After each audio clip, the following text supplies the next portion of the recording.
Já se passaram 2 anos desde a morte de seu Ernesto. A casa ficou vazia, o sítio tomado pelo mato e os irmãos. Cada um seguiu seu caminho. Mas o passado, quando não é resolvido, sempre volta. Um dia, Márcia recebeu uma carta sem remetente. Dentro, apenas uma chave e uma frase escrita. À mão. Nem tudo o que o pai deixou foi encontrado. Curiosa, ela voltou à velha casa. O portão ainda rangia. O relógio do pai ainda estava parado na parede. E no quarto dele, atrás de uma tábua solta do assoalho, ela encontrou uma caixa de madeira. Dentro havia um segundo testamento. Nele, seu Ernesto dizia que tudo o que possuía deveria ser vendido e o dinheiro dividido igualmente entre os 3 filhos, com uma condição: somente se estiverem unidos. Ou seja, se um deles recusasse, ninguém receberia nada. Márcia ficou em choque. Aquele papel podia mudar tudo, mas também reabrir feridas que ela tentava esquecer. Ela ligou para João, o irmão mais novo. Ele topou se encontrar. Mas Carlos, o mais velho, que todos achavam que tinha desaparecido, reapareceu também, com raiva, com sede de vingança.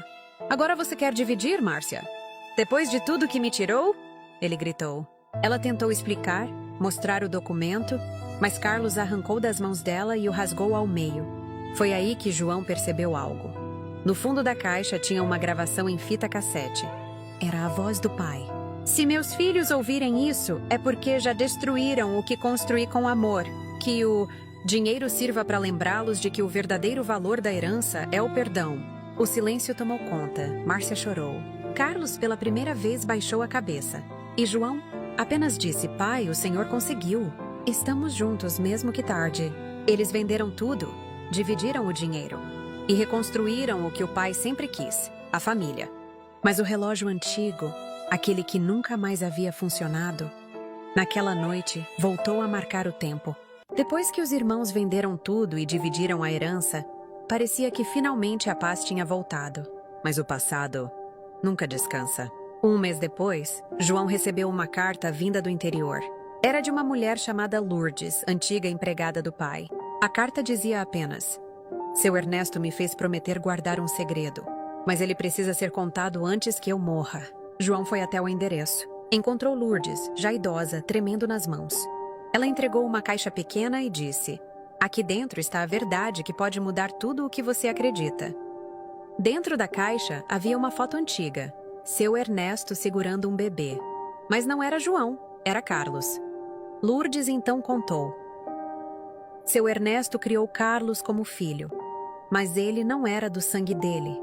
Sua mãe o teve antes de conhecer o seu pai, e só ele e eu sabíamos. João ficou sem chão. O irmão que mais brigou pela herança, nem filho verdadeiro era. Ele voltou para a cidade e contou para Márcia. Mas antes que pudessem decidir o que fazer, Carlos ouviu a conversa. "Então é isso? Querem me tirar até o direito de ser filho?" O olhar dele estava cheio de ódio. Márcia tentou acalmá-lo, mas ele saiu furioso. Horas depois, a polícia ligou. O carro de Carlos havia sido encontrado na estrada, capotado. Na mão dele ainda estava a foto do pai. E no verso, uma mensagem escrita a lápis: "Filho é quem ama, não quem o sangue escolhe." Depois daquele dia, Márcia e João entenderam o verdadeiro sentido da herança. Não era o dinheiro, nem a casa, nem o sítio. Era o perdão. E o tempo, aquele velho relógio do pai, voltou a marcar as horas certas. Carlos se foi, mas levou consigo mais do que a dor. Levou um segredo. O acidente abalou toda a cidade. Márcia e João tentaram seguir a vida, até que durante o enterro, um homem estranho apareceu. Terno preto, olhar frio. Disse apenas: "Carlos deixou algo comigo, e só vocês podem receber." Ele entregou um envelope lacrado com o selo de um cartório. Dentro, um testamento assinado por Carlos, datado de apenas 2 dias antes do acidente. João leu em voz alta: "Deixo tudo que herdei, em nome de Lourdes, a mulher que revelou a verdade. E se algo me acontecer, procurem o cofre da antiga casa do pai." Márcia olhou para o irmão, o mesmo medo nos olhos. Os dois voltaram à velha casa naquela noite. Tudo estava coberto de poeira, mas o relógio antigo ainda marcava as horas. Atrás dele, encontraram um buraco na parede e dentro, o cofre. Ao abrirem, havia uma pasta com documentos, fotos e uma gravação. Era a voz de Carlos. "Se vocês estão ouvindo isso é porque o passado me alcançou. Descobri algo sobre o nosso pai que vai mudar tudo. Ele não morreu doente, ele foi envenenado. O som do vento aumentou. Márcia deixou a fita cair. João olhou para ela, pálido. Você acha que ele... tá dizendo que alguém da família fez isso? No canto da fita, uma última frase quase apagada. Procurem o nome Antônio Vasques. Ele sabe o que aconteceu. Mas quando João foi pesquisar o nome, descobriu algo ainda mais assustador. Antônio Vasques havia morrido no mesmo dia que seu Ernesto. O que parecia o fim, era só o começo. A herança não era só dinheiro. Era um segredo de família, manchado de sangue. O passado sempre cobra seu preço. Carlos deixou pistas, Lourdes revelou segredos. Mas ninguém estava preparado para a verdade final. João e Márcia seguiram a última pista, Antônio Vasques. No antigo cartório da cidade, descobriram que Antônio era, na verdade, o advogado de seu Ernesto e guardava um segredo sombrio. A gravação de Carlos dizia tudo. Pai não morreu de causas naturais. Quem queria a herança era minha própria família. E Antônio sabia de tudo. Com documentos escondidos no cofre, João e Márcia descobriram.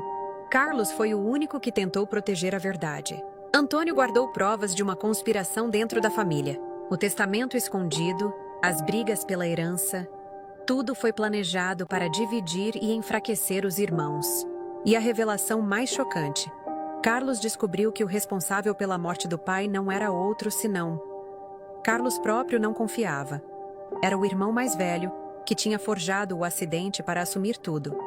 Márcia e João, arrasados, decidiram não deixar que o ódio destruísse mais ninguém.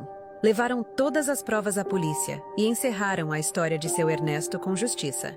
O relógio antigo voltou a funcionar pela última vez. E pela primeira vez em anos, a casa estava silenciosa, mas em paz. O dinheiro divide, o segredo destrói, mas a verdade, mesmo tardia, liberta.